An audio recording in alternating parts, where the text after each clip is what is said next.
Bonjour et bienvenue dans cette vidéo de révision de mécanique où on va s'intéresser à l'étude d'une chute libre dans le référentiel terrestre mais considéré comme non galiléen. C'est-à-dire qu'on va prendre en compte la présence de forces d'inertie, d'entraînement et de Coriolis, c'est vraiment ce qui va nous intéresser aujourd'hui. On va voir quel est l'effet du fait que le référentiel terrestre est non galiléen sur juste une chute libre d'un objet. Alors c'est une application du cours de mécanique de deuxième année de mécanique en référentiel non galiléen et on va s'appuyer sur un QCM ICNA 2016 dont l'énoncé se trouve très facilement sur internet. Je vous encourage à le récupérer pour l'avoir sous les yeux, ce sera plus facile pour bien suivre l'exercice. Alors le contexte est rappelé ici, avec dans le référentiel terrestre un point A qui va chuter et dans le référentiel terrestre on se donne un repère OEX, EYZ. Et on nous donne ici un vecteur de rotation oméga t dont on va parler un petit peu. En fait, on va essayer de... Alors, le but de cette vidéo, bon, ça peut être notamment de préparer l'ICNA, et dans ce cas-là, il suffirait de dérouler l'exercice, mais c'est aussi de réviser les cours et de savoir traiter ces exos dans des sujets décrits. Et souvent, la projection du vecteur de rotation dans le référentiel terrestre, c'est une difficulté. Alors ici, c'est facile puisque ça nous est donné, mais on va essayer de comprendre comment l'énoncé est arrivé à ça, comme ça, dans des cas un peu plus difficiles, on saurait le faire également. Alors je vous rappelle que pour ces QCM, vous avez 4 réponses, A, B, C, D. Si aucune des 4 réponses ne vous paraît juste, on met la réponse E. Dans le cas où vous passez l'ENAC ou l'ICNA, vous pouvez essayer de réfléchir par élimination, mais ici on va essayer de refaire vraiment les démonstrations, comme si c'était un sujet d'écrit classique, comme ça nous entraîne bien. Donc voilà, on va y aller, on va juste essayer, avant de répondre aux questions, comprendre ce vecteur rotation, pourquoi il est comme ça, et pourquoi l'angle lambda qui apparaît ici, entre EY et le vecteur rotation, c'est la latitude du point considéré. Donc on va faire un certain nombre de rappels sur ces points-là pour qu'on ait bien les idées en tête. Donc quand on s'intéresse à de la mécanique en référentiel non galiléen, il faut toujours avoir un référentiel galiléen de référence. Et donc ici, quand on considère le référentiel terrestre non galiléen, le référentiel galiléen de référence, c'est le référentiel géocentrique. C'est-à-dire qu'il est centré sur le centre de la Terre C. On considère 3 axes qui pointent vers des étoiles tellement lointaines qu'elles peuvent être supposées comme fixes le temps d'expérience. Et donc on va avoir comme repère, on peut imaginer un repère IJK. Et ça, c'est associé au référentiel R géocentrique qui est considéré comme galiléen.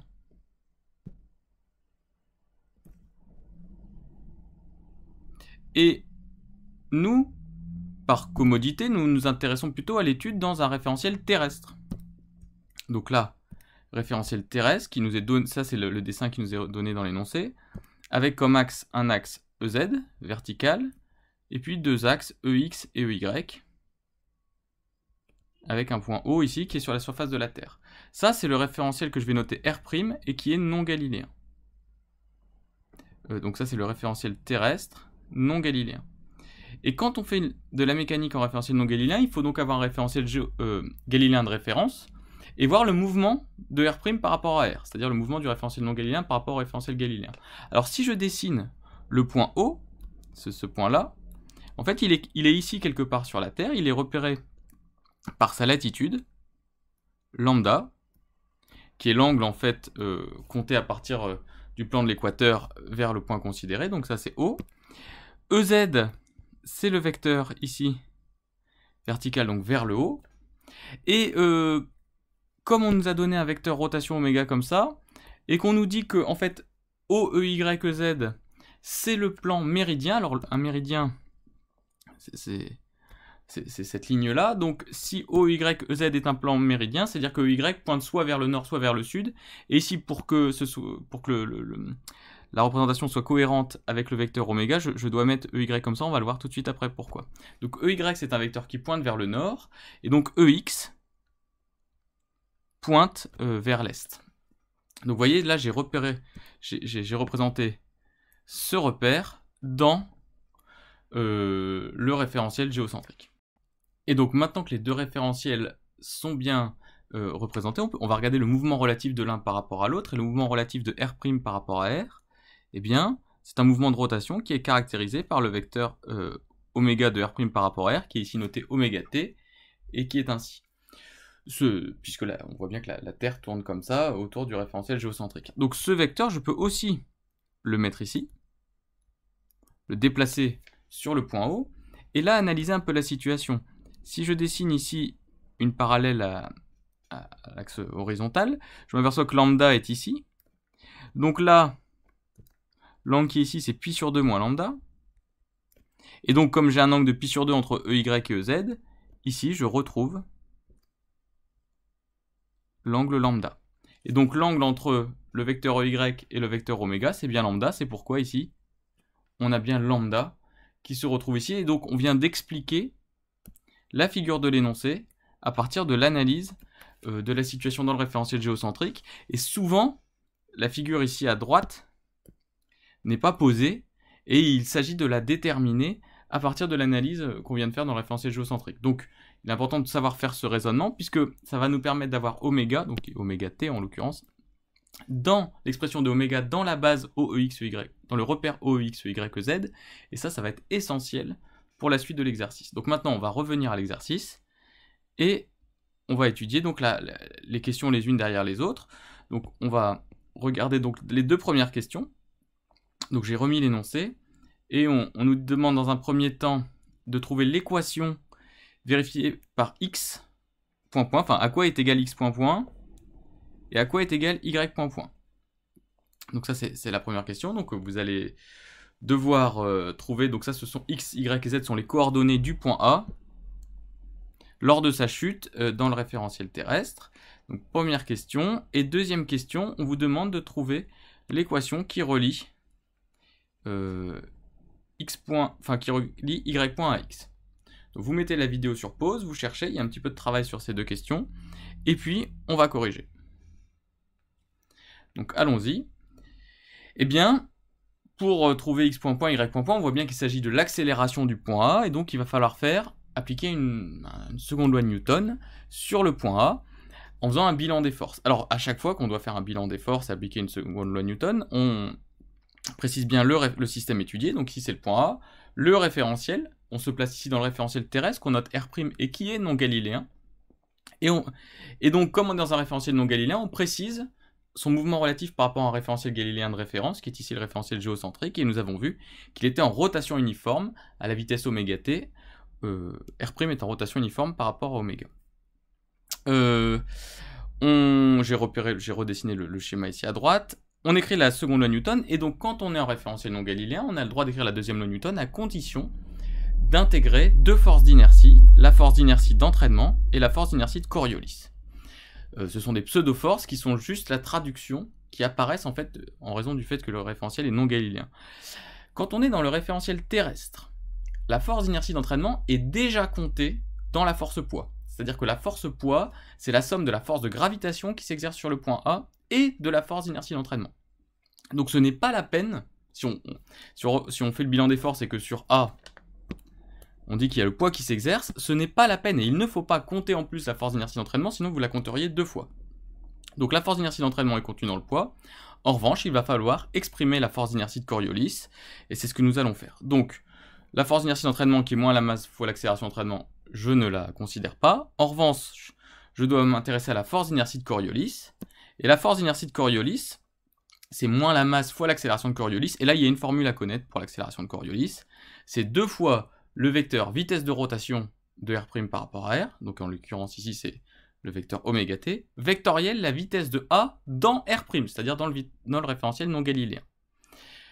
Et enfin, donc, comment exprimer cette accélération de Coriolis?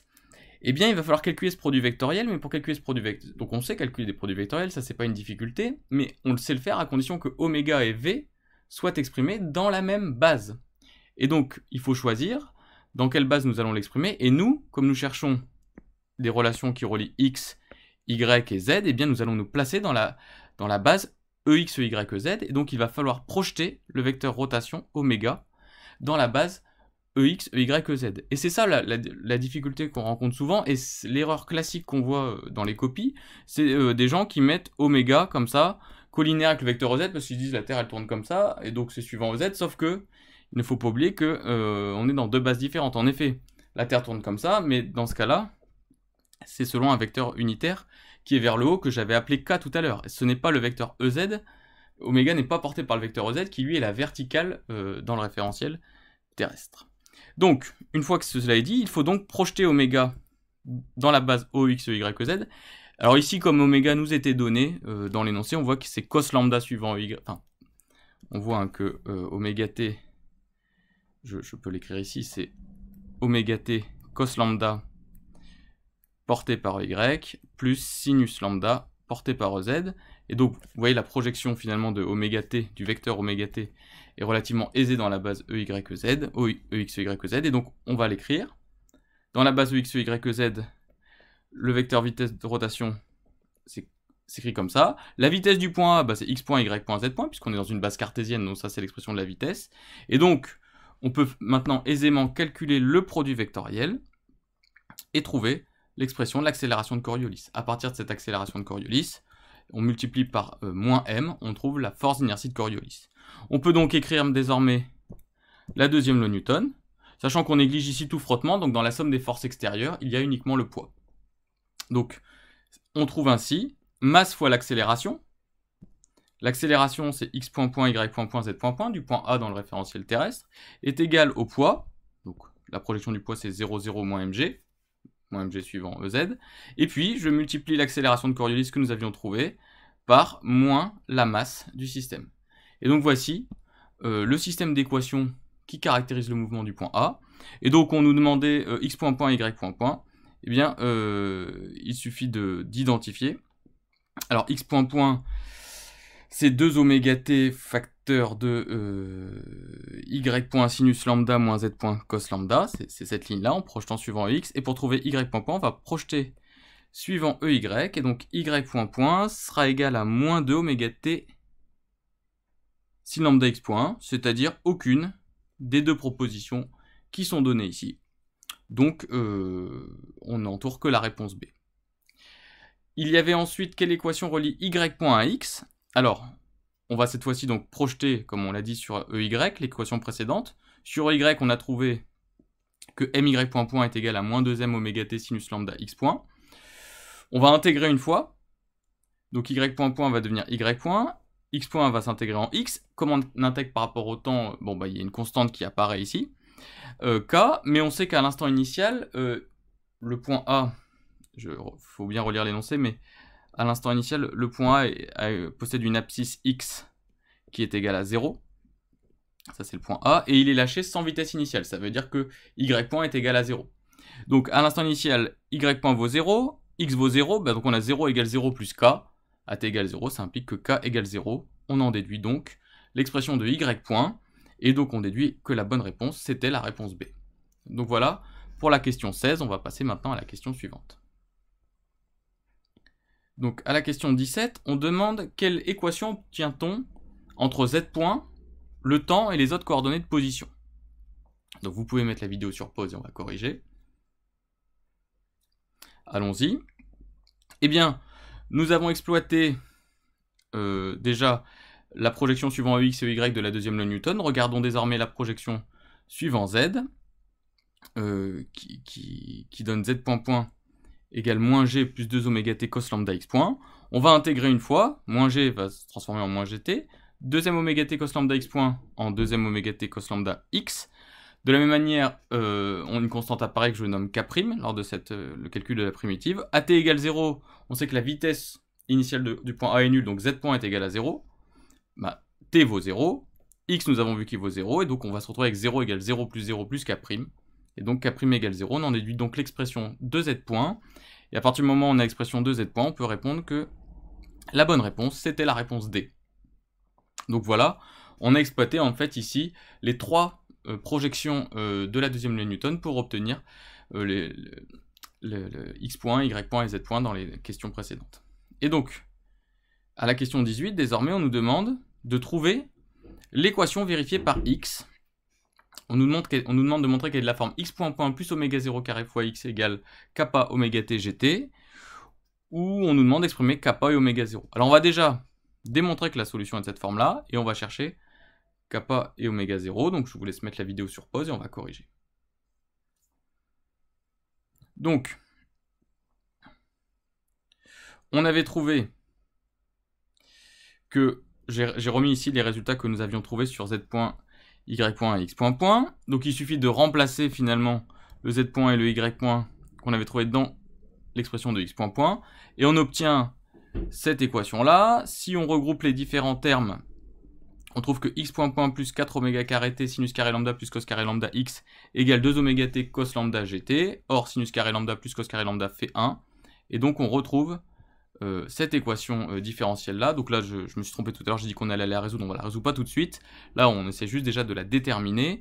Et donc par identification, on trouve que kappa qui apparaît ici, c'est 2 cos lambda, et que oméga 0 qui apparaît ici, c'est 2 oméga t.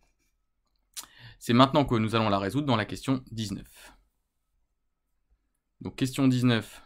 En intégrant, on trouve l'expression de x de t. Alors on va expliquer pourquoi l'expression de x de t se met sous cette forme-là. Et on nous demande d'exprimer A1 et A2. Donc vous mettez sur pause et on va chercher. Alors on va corriger. Alors on a ici une équation, pardon. On a déterminé ici une équation de type, en tout cas si on regarde que le membre de gauche, oscillateur harmonique. Et puis on a un second membre qui n'est pas constant, qui est une fonction linéaire du temps, k oméga t gt. Alors comment on résout ce genre de choses? Eh bien, la résolution, c'est toujours la même manière. La solution, c'est toujours la solution générale de l'équation homogène, c'est-à-dire l'équation sans second membre, plus une solution particulière de votre équation. L'équation homogène, donc l'équation sans second membre, c'est x point point homogène plus oméga 0 carré x homogène égale 0. Donc c'est l'équation qu'on trouve quand on annule le terme de droite. Ça, c'est une équation de type oscillateur harmonique, et donc qui se résout avec la forme A1 cos oméga 0t plus A2 sinus oméga 0t. Il faut maintenant trouver une solution particulière, et souvent on cherche la solution particulière sous la forme de la même forme que le second membre. Ici, le second membre est une fonction linéaire du temps. Eh bien, on va voir si on ne peut pas trouver une solution particulière qui elle-même est une fonction linéaire du temps. Donc on va la chercher sous la forme b fois t.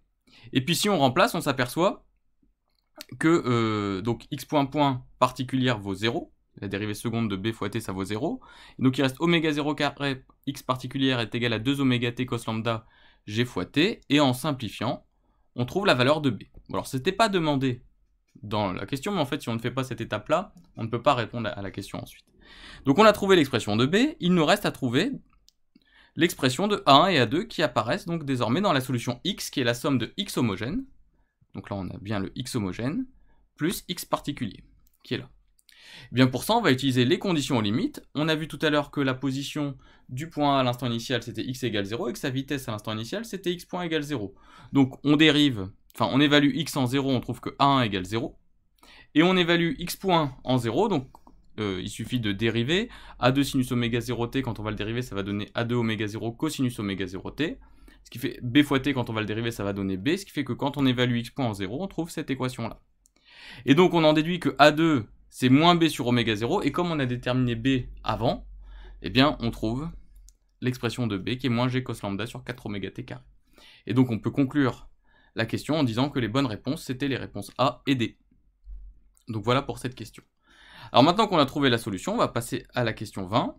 On va nous demander de la simplifier un petit peu, en supposant que en fait, le temps de chute est tellement faible, hein, c'est-à-dire qu'oméga 0t est très petit devant 1, sachant qu'on nous donne aussi le développement limité de sinus epsilon pour epsilon très petit devant 1, on nous demande d'exprimer x de t.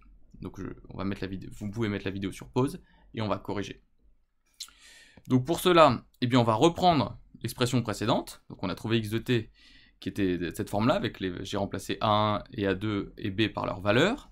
Et comme oméga 0t est très petit devant 1, ici le sinus d'oméga 0t, on peut dire qu'il est égal à oméga 0t moins oméga 0t cube sur 6. Ça, je ne fais qu'utiliser le dl qui est ici. Et en fait, on s'aperçoit que le terme en oméga 0t qui apparaît ici, multiplié par le préfacteur, se simplifie avec le terme ici qui était devant t. Et il ne restera que le terme en oméga 0t cube, et on va trouver que x de t c'est g cos lambda sur 24 oméga t cube fois 8 oméga t cube, donc là j'ai remplacé petit oméga 0 par son expression, et on trouve donc l'expression de x qui est ici. Donc la bonne réponse c'était la réponse C. On va passer à la question 21. On nous donne ici la latitude à laquelle nous nous situons, la période, la pulsation, la vitesse de rotation de la Terre, l'altitude initiale de laquelle on lance l'objet, donc de 80 mètres, donc vous voyez c'est une chute libre quand même de 80 mètres. Alors on a négligé les frottements, mais il faut quand même, pour voir l'effet de la force de Coriolis, lâcher un point d'une suffisamment haute altitude pour que l'effet de la force de Coriolis se manifeste. On nous demande d'évaluer le temps de chute tau c ainsi que la déviation xd qui est x en tau c. C'est-à-dire qu'en fait il faut comprendre ce qu'on est en train de faire. On a fait, si on n'avait pas considéré la force de Coriolis, si on n'avait pas considéré le caractère non galiléen de la Terre, qu'on avait juste avec le poids en oubliant en fait que il y avait la force d'inertie d'entraînement dedans, donc en considérant qu'on est dans un référentiel galiléen, si on lâche d'une certaine altitude de 80 mètres un objet, l'objet reste à la même valeur de x et y tout au long de sa chute libre. X et y seraient égal à 0 tout le temps, et on aurait juste une chute libre suivant z. Sauf que là, en raison de la force de Coriolis, on a montré que x de t n'était pas nul. Ça veut dire qu'il y a une petite déviation de la particule A lors de sa chute, et donc on veut connaître 1, le temps de chute, et 2, de combien est cette déviation. Est-ce qu'elle est de 8 mm ou de 10 cm par rapport à un lâcher d'une hauteur de 80 mètres.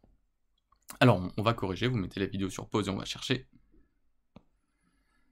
Donc, en fait ça c'est des applications numériques, hein. On a trouvé... alors, pour trouver le temps de chute, il faut regarder quand est-ce que z initial était à 80 mètres, quand est-ce que z est égal à 0. Or on connaît z point, donc si on intègre, on peut trouver z.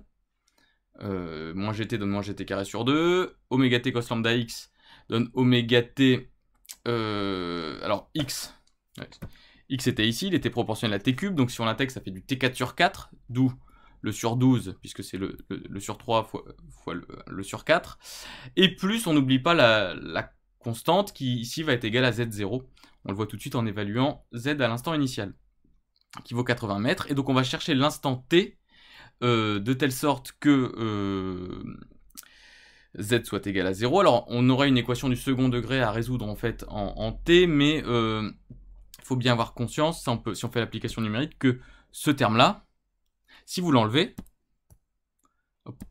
si vous enlevez ce terme-là, vous retrouvez z de t pour une chute libre, sans force d'inertie de Coriolis. Donc ce terme-là qui apparaît en plus, c'est un terme de perturbation qui est négligeable.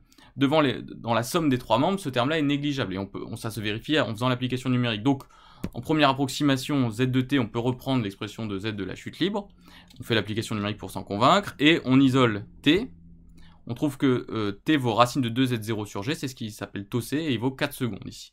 Donc tau c vaut 4 secondes, et de combien a été dévié de combien a été déviée la particule A suivant l'axe EX pendant ces 4 secondes, eh bien il suffit d'évaluer x à l'instant tau c égale 4 secondes. L'expression de x de t était donnée plus haut, et on trouve cette valeur g oméga t cos lambda sur 3 tau c cube qui fait 8 mm. Donc voilà, sur une chute de 80 mètres à une latitude de pi sur 3 radians, et on trouve une déviation de 8 mm du point A, suivant EX, par rapport à ce qu'on aurait trouvé en considérant que le référentiel terrestre était galiléen. Voici la conclusion de cet exercice. Et donc c'est 8 mm, c'est mesurable, donc c'est quelque chose de détectable, et donc sur des chutes libres, sur des très grandes... sur des grandes hauteurs, il faut le prendre en compte si on veut vraiment avoir un modèle le plus précis possible. Voilà pour cette vidéo. Donc s'il y a eu des erreurs ou quoi que ce soit, n'hésitez pas à regarder. Ça fait partie des applications un petit peu difficiles du cours de mécanique en référentiel non galiléen, donc c'est vraiment intéressant de le revoir. Et surtout aussi de comprendre la projection du vecteur rotation qu'on a revu au début dans le repère OEX, EY, Z.